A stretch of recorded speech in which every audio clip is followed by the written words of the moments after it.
नमस्कार, मैं दिव्येश द्विवेदी। स्वागत है आपका। आप देख रहे हैं यूएसएन न्यूज़।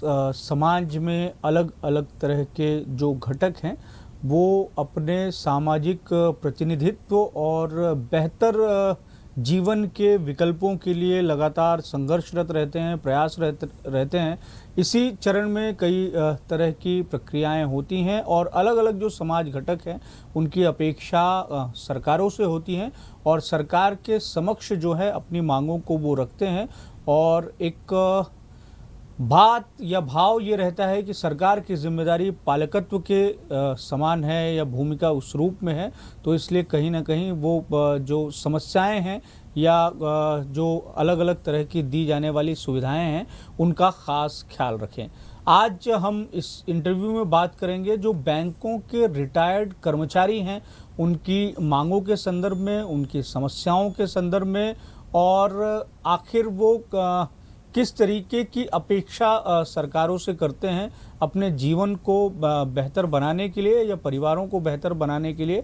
किस तरीके से सरकार सहयोग कर सकती है या तकनीकी मार्गदर्शन या सुझाव सरकार को जो संगठन है वो देने का प्रयास करती है कि अगर ये चीज़ें की जाएं तो इस पर बहुत बेहतर जो हैं वो परिणाम निकलकर सामने आएंगे। इसी पर अधिक बातचीत करेंगे और इसी पर अधिक बातचीत करने के लिए हमारे साथ तीन खास मेहमान हमारे स्टूडियो में मौजूद हैं। हमारे साथ हैं श्याम सुंदर बुटोलिया सर। आप हाल ही में विदर्भ के लिए एक संगठन का गठन किया गया है, उसके वो पहले अध्यक्ष के पद पर जिम्मेदारी निभा रहे हैं। Eastern Maharashtra bank retirees association.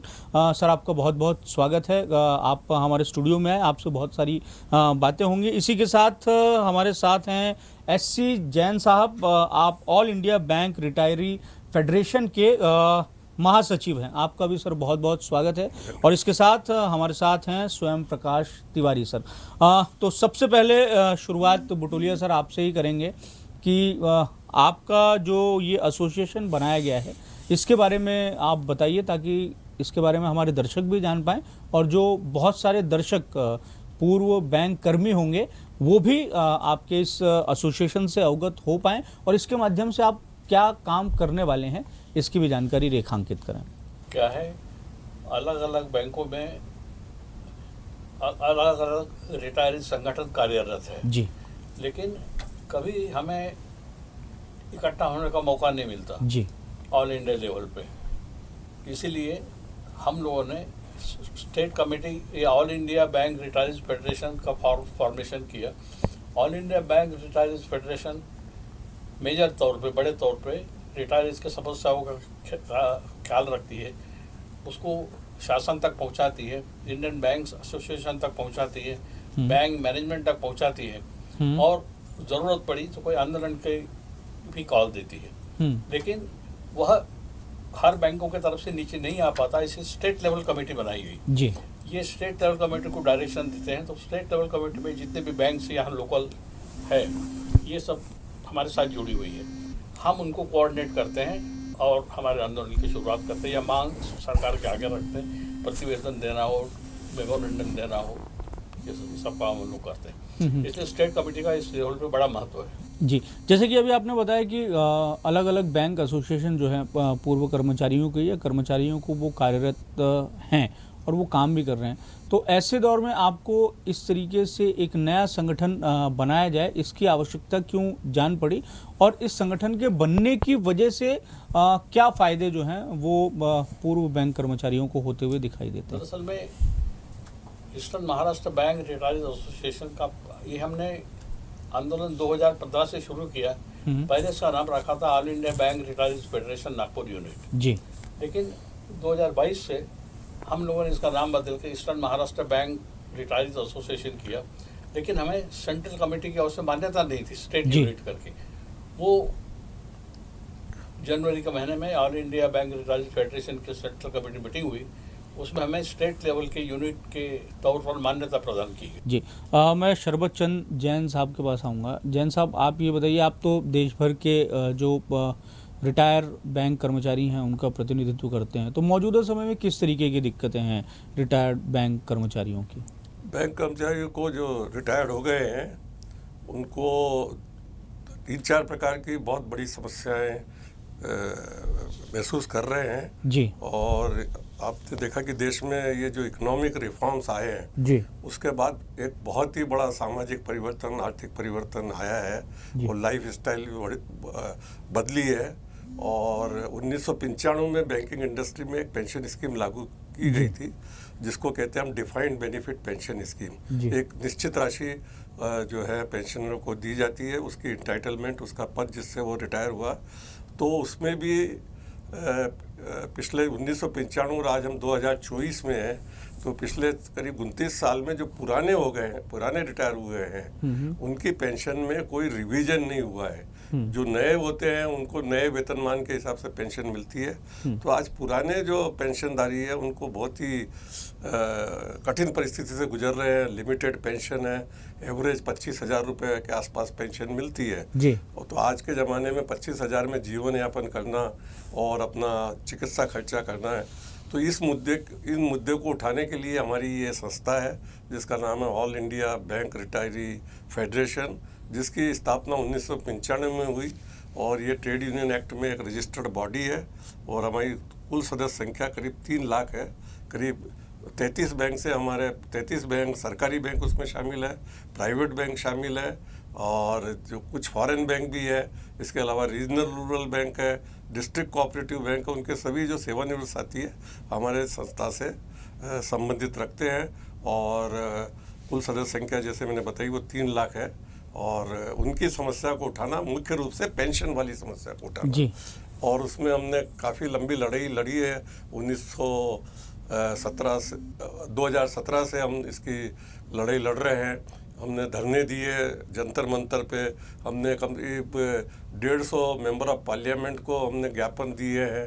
6 बार हम जो देश की वित्त मंत्री है श्रीमती निर्मला सीतारमण, उससे हमने भेंट की है, उन्होंने भी हमको बुलाया है और हमने समस्या उठाई है। और हमें बड़ी खुशी से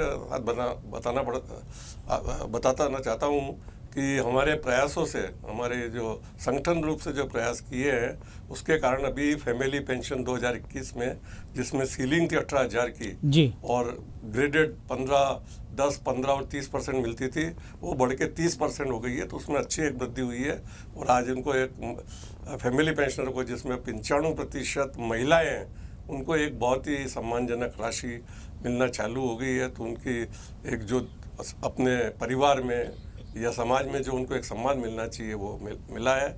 इसके अलावा हमारे को अभी दूसरी सफलता मिली है कि हमारे प्रयासों से जो 2002 के पहले सेवानिवृत्त हुए उनको पूरा महंगाई भत्ता नहीं मिलता था, आधा ही मिलता था या कम मिलता था, तो उसको भी सरकार ने अक्टूबर 23 से अभी मान लिया है। तो इस प्रकार हम कर रहे हैं। पर हमारी जो सबसे बड़ी मुख्य है कि अपडेशन होना चाहिए।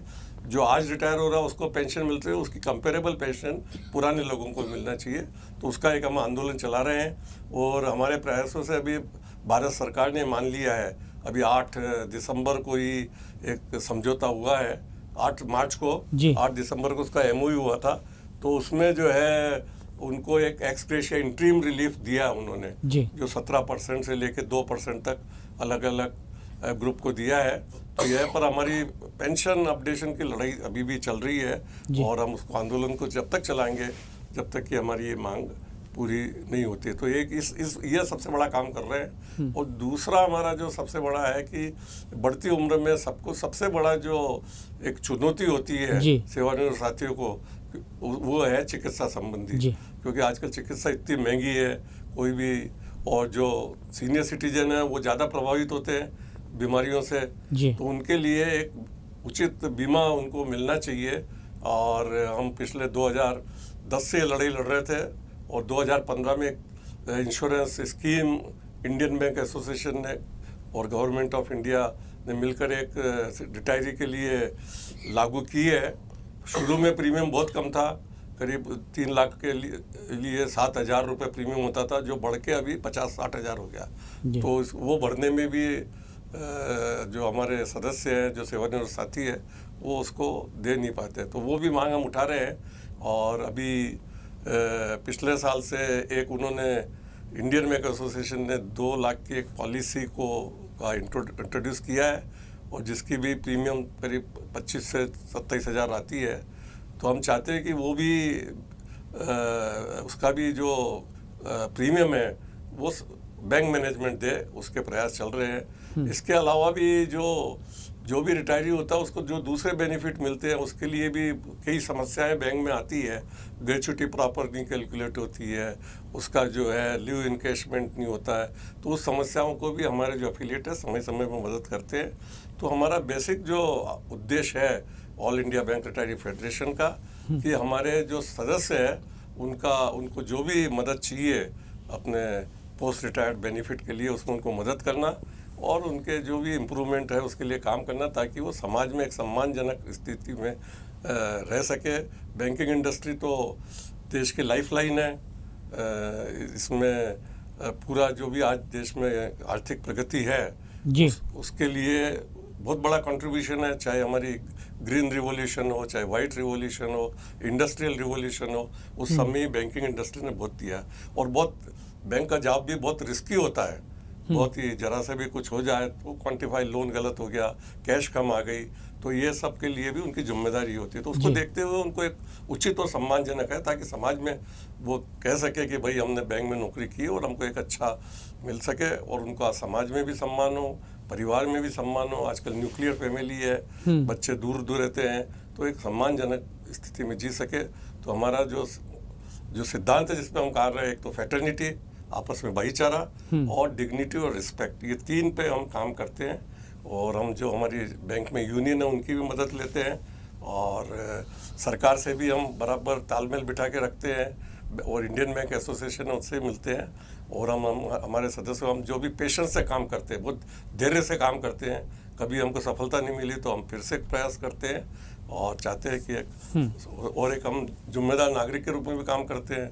अभी कोविड जब हुआ था तो हम सभी लोगों ने करके पीएम केयर फंड में 2 करोड़ रुपए का कंट्रीब्यूशन दिया था। तो ये हमारा मुख्य उद्देश्य है जिसके लिए काम करते हैं। स्वयं प्रकाश तिवारी जी, आपके पास आना चाहूँगा। जैसे कि जैन साहब ने बताया कि किस किस तरीके की दिक्कतें और बाकी सारी चीज़ें हैं। पेंशन एक बड़ा मुद्दा है, ना केवल बैंकों के पुराने कर्मचारियों के सामने, बल्कि बहुत सारे लोग जो हैं वो पेंशन को लेके अपनी आवाज़ उठा रहे हैं। पेंशन की जो मांग है वो अलग अलग तरीके से, कोई ओल्ड पेंशन स्कीम चाहता है और इस तरीके की अलग अलग बातें हैं। ऐसा क्या है कि सरकार, जैसे कि जैन साहब ने बताया अभी कि कान घुमा के सरकार बातें मान ले रही है सुविधाओं को बढ़ाने में, लेकिन पेंशन की जो प्रमुख मांग है उसको रिवाइजेशन की, उसकी मांग को नहीं मान रही है। और आखिर ये जो एक तरीके से जो तफावत है वो क्यों है पुराने जो लोग रिटायर हुए हैं और जो नए अब रिटायर होंगे उन दोनों की पेंशन में? बहुत सही जानकारी आपने प्राप्त करने की कोशिश की है। पेंशन, सबसे पहले पेंशन का अर्थ यही कि एक सामाजिक सुरक्षा है। सामाजिक सुरक्षा देते हुए तफावत जो है वो पुराने पेंशन हुए और आज के पेंशन में ये जैसे जैन साहब ने आपको बताया कि पुराने पेंशन थे तब पुराना बेसिक था, समय के साथ साथ बेसिक बदलते चले गए। हमारे बैंकों में सेटलमेंट्स होते हैं। आज 8 मार्च को 12वां सेटलमेंट हुआ है। जितने सेटलमेंट पे बेनिफिट होते हैं वो जो वर्किंग एम्प्लॉय है उनको बेनिफिट पास होते हैं, लेकिन वो बेनिफिट पेंशनर्स को भी पास होना चाहिए, रिटायरमेंट लोगों को भी पास होना चाहिए।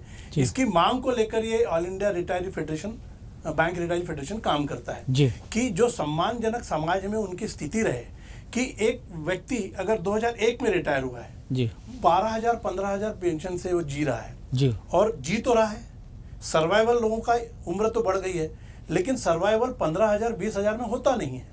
हम सरकार के साथ इतना ही चाहते हैं कि वो जो व्यक्ति हमारे साथ जो 2001-20 में रिटायर हुआ है उसको भी सम्मानजनक जीने के लिए उसको एक पेंशन की बढ़ोतरी होनी चाहिए। और जैसे जो वर्किंग है समय के साथ साथ पेंशन बंद होगी। जैसा साहब ने बताया 1995 में पेंशन शुरू हुई, नए लोग जो बैंक में आए उनको पेंशन नहीं है। वो एक मांग वर्किंग एम्प्लॉय के साथ चली रही है कि हमको इस पेंशन में शामिल किया जाए। उसका कारण यह है कि ये अब सबसे बड़ी बात है कि पेंशन ही सामाजिक सुरक्षा है। जैसा कि आपको बताया गया कि न्यूक्लियर फैमिलीज है, बच्चे बाहर हैं, और अगर किसी व्यक्ति को सम्मानजनक अपने समाज में जीना है तो उसको पैसा मुकर्रर किया जाए, इतना पैसा मुकर्रर कि उसका जीवन अच्छा यापन हो।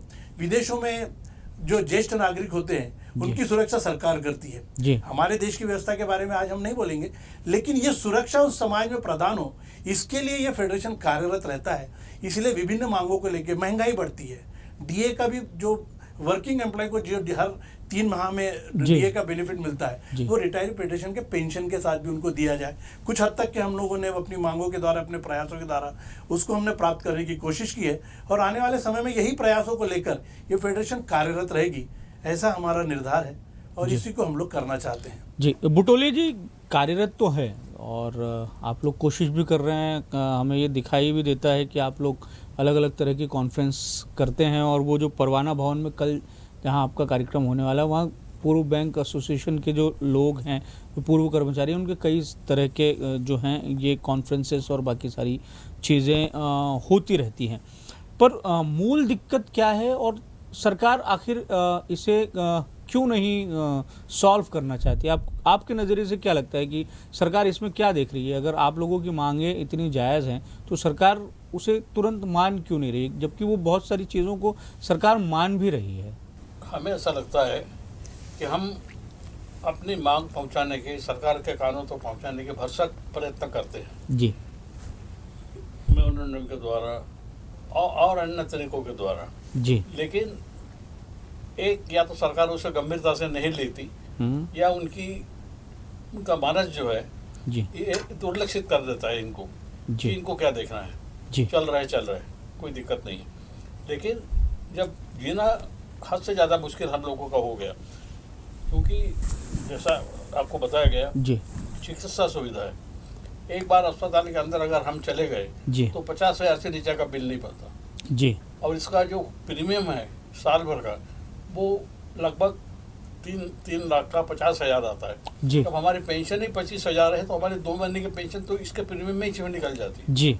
तो और कैसा हम सीनियर लोग- सिटीजन है तो उनको ये ज़्यादा भी लगता है चिकित्सा का इंस्टॉलमेंट। आवश्यकता ज़्यादा होती है, तो इसके लिए ये इसकी बेखाली नहीं कर सकते।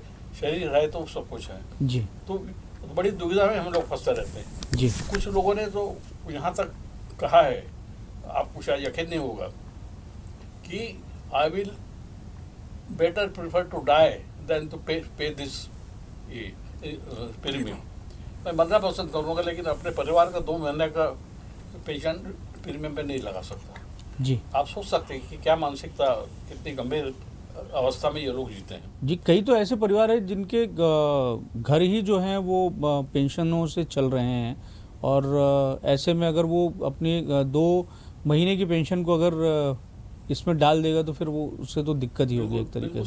बिल्कुल सही बात कही आपने, हम्म। बिल्कुल सही बात कही। दूसरा, हमारा आंदोलन जो बेस है एक बड़ी वैज्ञानिक तरीके से है। जी, शासन, सरकारी कर्मचारियों को पेंशन मिलती है, हर 3 साल में 4 साल में पे कमीशन उनका बैठता है, जी, कर्मचारियों के वेतन में वृद्धि होती है, साथ में पेंशन में भी वृद्धि होती है ऑटोमेटिक। जी, बैंकों में ऐसा नहीं हुआ। अच्छा, 95 के बाद, 1995 के बाद ये 12वां समझौता अभी तनख्वाह का पे के बारे में हुआ है। जी, तो इसमें लेकिन जो पुराने लोग थे उनकी जो पेंशन 1995 में भी थी वही बेसिक पेंशन आज भी है। जी, उसमें सिर्फ डीए जुड़ता जा रहा ये होगा। बढ़ा, लेकिन एम्प्लॉय के पेंशन जैसे 5 गुना बढ़ गई, एम्प्लॉय की सैलरी 5 गुना बढ़ गई। जी। इनके पेंशन में जैसे भारत शासन में होता है, केंद्र शासन में होता है, राज्य सरकारों में होता है, ये बैंकों में नहीं होता। यह हमारी बेसिक मांग है तो उनके साथ हमारा भी स्तर बढ़ना चाहिए, क्योंकि महंगाई बढ़ रही, इसी बेसिस पे तो वेतन वृद्धि होती है। जी, तो महंगाई का जो असर है ये हम पे भी उतना ही पड़ता है जितने आज के नए लोगों पे पड़ता है।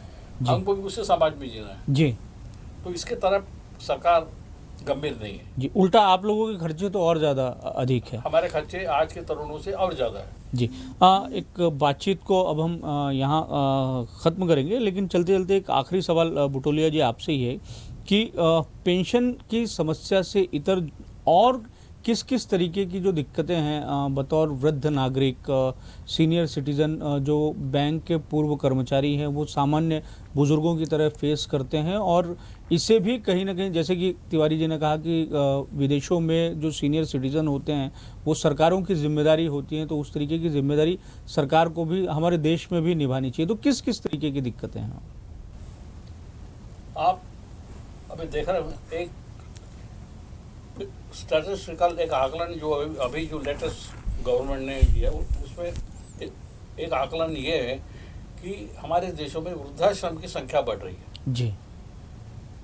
वृद्धाश्रम, इसका मेन कारण ये है कि या तो वो लोग अपना पेंशन कम है तो अपना लिविंग अफोर्ड नहीं कर सकते, जी। या बच्चे जो है ये बुजुर्गों की कदर नहीं करते, उनको कुछ मदद नहीं देते, आर्थिक रूप से मदद नहीं देते। जी। ये एक बहुत बड़ी समस्या है वृद्धावस्था के लिए। जी। दूसरी बात, हमारे पुरातन संस्कृति में से सबसे ये कहा गया है कि वृद्ध जो है ये समाज की रीढ़ की हड्डी है, जी। इनका ज्ञान उपयोग में लाओ। जी। लेकिन आज हम देख रहे हैं कि ये इससे रिवर्स, हम लोग इससे उल्टे तरीके से चल रहे हैं। जी। दुत्कारे जाते हैं, जी। समाज में हो, शासन के तौर पे हो, अरे ये बूढ़ा हो गया, अब इसको क्या ज़रूरत है, जी। इस तरीके से देखा जाता है। तो ये नज़रिया बदलना चाहिए जी। समाज का देखने का। जी। और ये जब ही बदलेगा जब आर्थिक दूसरे से हम लोग, हमारा संबंध मजबूत रहेगा। जी। उटोलिया जी, जैन साहब, तिवारी जी, आप सब हमारे स्टूडियो में आए, आपका बहुत बहुत धन्यवाद। आप लोगों ने आपके एसोसिएशन की अपनी मांगों की जानकारी तो दी ही, और साथ में जो बुज़ुर्गों की क्या किस तरीके की दिक्कतें हैं उसके भी बातचीत की। आप सबों का बहुत बहुत धन्यवाद। धन्यवाद आपको। धन्यवाद।